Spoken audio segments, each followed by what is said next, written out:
Good evening, YouTubers. Well, I just made a video and uploaded it, and I called it Guy Fawkes Night in Spain and Gibraltar, because there is no Guy Fawkes Night in Spain or Gibraltar.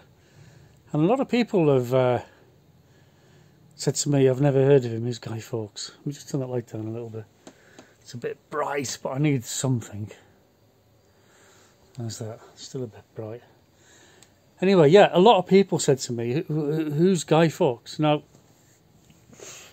I know straight away you don't live in the UK, because everybody knows who Guy Fawkes was if you live in the UK. But for the benefit of people who do not live in the UK and do not know who Guy Fawkes is, or was, I'm sure it's all over the internet, you could Google it. But once upon a time there was I'm going to give you a really brief explanation. I do apologise if you're from the UK, because you know this story already. So once upon a time in the reign of King James I, there was a conspiracy to blow up the Houses of Parliament, which involved putting loads of kegs of gunpowder in the cellar. And on the day that the king came to open Parliament, he'd be upstairs with all his lords and ladies, and everyone that was anybody, members of Parliament, all the important people in the land would be packed into one building, and then it would they would light the fuse and blow it to kingdom come. And that is basically the Gunpowder Plot. Now, Guy Fawkes and his fellow conspirators, his gang, should we say, they were mercenaries. And the one problem with being a mercenary is that you don't necessarily know who your employer is. You don't ask these questions, you know. Yours is just to do as you're told. So someone secretly employed him to do this, and he was set up.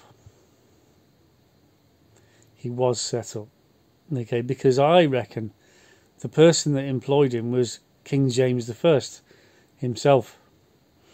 Because King James was not very popular at the time, and he couldn't get the House of Commons and the House of Lords and things to see things his way. He wasn't getting anywhere with them. Anyway, the night before the king was due to open Parliament and everyone was supposed to be there, James I himself, and there's the hint of who it was who set them all up. James I himself got a load of soldiers and went to search the basement, the cellars of the house. And of course they caught young Guy Fawkes down there with his matches and his kegs of gunpowder.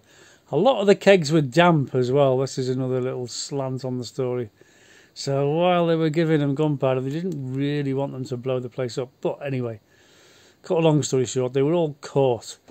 And King James was the toast of the house, and he got all his own way with the Houses of Parliament and the Lords, and they thought he was marvellous.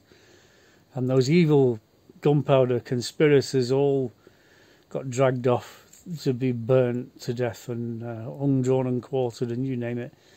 The evil conspirators. Anyway, they made this law in England. I don't know if it goes to Scotland as well. It probably does, but I don't know. That every November the 5th, everyone was to build bonfires and throw an effigy of Guy Fawkes on the bonfire. And say, evil conspirators, how dare they try to blow up the Houses of Parliament. But to be fair, Guy Fawkes, even though he was set up, he was guilty. He had gone there. He had been paid to blow up the Houses of Parliament. And it was his intention to do that. And he would have done that if he could, had he had the time. But he didn't, and that's what happened to him. So, yeah, and they made a film, V for Vendetta. Do you remember that one? Remember the 5th of November. Gunpowder, treason and plot. I see no reason the gunpowder treason should ever be forgot. So that was it. That was it. It's part of British culture, history, and to this day they burn effigies of Guy Fawkes on the bonfire, which is quite unfair, really. Poor guy got bad press as it was. But he was, like I said, he was guilty. He was genuinely guilty, and he would have blown the Houses of Parliament up had he gotten away with it. If it hadn't been for that pesky king, he might have gotten away with it. Good night, and may your God go with you.